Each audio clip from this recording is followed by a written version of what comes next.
Okay, so after we moved in with Grandma and Grandpa, they lived in a senior living facility, so children weren't allowed to stay there. So they had to move. They lived in Miami. So we moved for some reason all the way down to Florida City.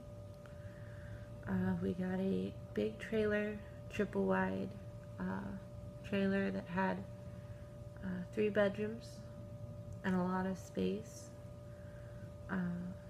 My brother's room was right across from mine, with a bathroom in between.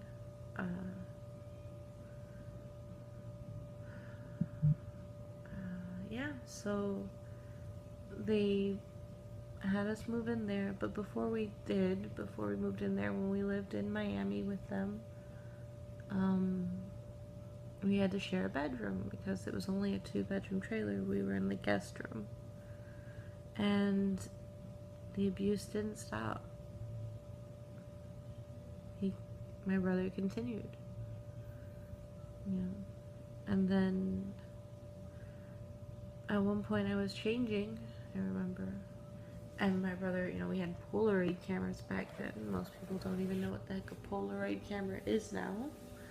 He had a Polaroid camera and he took a picture of me while I was changing. And I freaked out and I ran and I tried to get the picture back, and we ended up going to my grandma.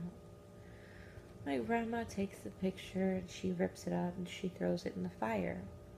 And that was the end of that. So, no more camera, no more punishment, just ripped up the picture. And then we finally moved. Like I said, rooms were right across from each other, so it didn't end.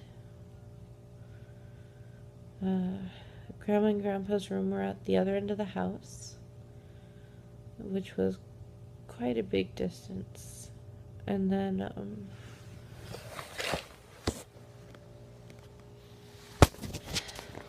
so after that, my grandma used to sleep in the living room. Sometimes she'd fall asleep in her chair, and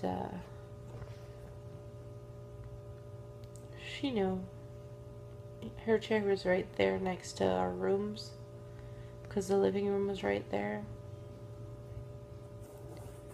She'd see him come from his room at night, sneak into my room.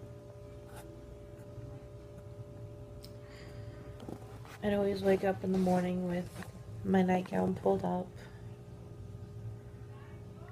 sticky, wet sheets, weird things in my room like spoons and a bowl of cereal, Band-Aids, weird stuff. I knew it wasn't me. My family has this thing that we call, my grandpa calls it the swinging dick syndrome.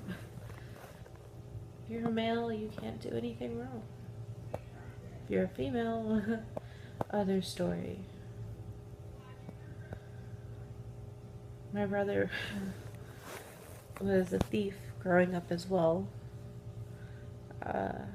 He broke into the shed, my grandpa's shed, and stole his tools and stuff out of it. He broke in through the window, which, he broke the screen, he broke the window, had water damage inside because of the screen being broken and the window being broken. And when my grandpa's fighting with my grandma, he already knew he lost the fight. My grandma goes, well, the screen was really faulty. That's your excuse for him breaking into the shed? So, I stab you. Well, the knife was kind of sharp, or wasn't that sharp. That's not an excuse. But Grandma always made an excuse for him. Didn't matter what it was. Grandma got old. My Aunt Chris used to come and live with us for a while, like babysitting, I guess. I think she just had bad luck sometimes. Apparently, she was a gambler and she did drugs. She also had a medical condition with her stomach where they put in some kind of mesh. I remember at one point it was like her entire guts were falling out. It was really gross and scary. I was probably about 6. My cousin moved in with us. He was, or he is bipolar, and he was adopted by my grandpa, my mom's stepdad's foster sister, if that makes sense. Anyways, Aunt Flo, he was adopted by her at birth, and he was, according to her, she likes to stretch the truth a bit, so you never really know what's true. But her story is that she used to take in a bunch of foster kids, and apparently at one point he tried to take a sledgehammer or a hammer of some sort to one of the infants' heads, and she stopped it. And then the next day, supposedly, she wakes up, or the next night, I guess, she wakes up in the night with him coming in the room with a knife. So they lock him up in a mental institute. Well, my grandpa thought, well, she's just doing what she always does because she has a history of, once they turn about 11 or so, she gets rid of them. I don't know whether any of this is true. All I know is what I witnessed. And he moved in with us. And the first week, he chased me around the house with a butcher knife. My aunt was asleep on the couch. My grandma and my grandpa were at work. My brother, I don't even know where he was. I'm sure he wasn't there because he would have killed him. I ran to go to my room and I cut my head open. On the hinge of the door, I had a soft spot on the back of my head. I never went to a doctor for it. I never went to the ER. We woke my Aunt Chris up and she went and she just patted it down with the washcloth until it stopped bleeding. Now if you touch that spot, well, it's a whole nother story. But yeah, so my cousin moved in and he's got crazy. My brother,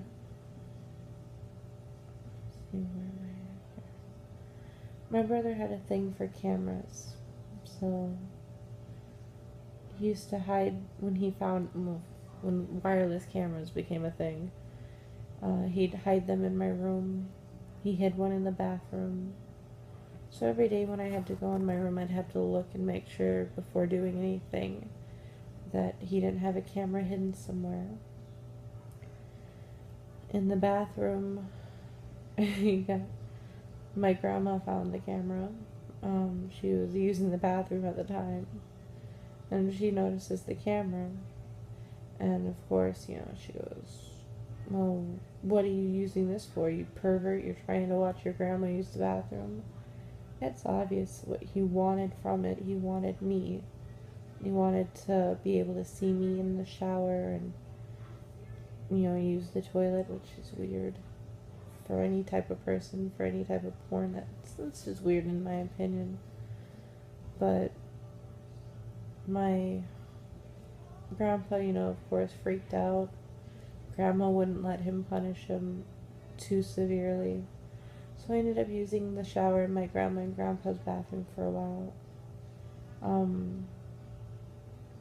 And one time when I was in there, my cousin slipped a picture underneath the door he drew of him molesting me. And I showed it to my grandma, and my grandma threw it away. And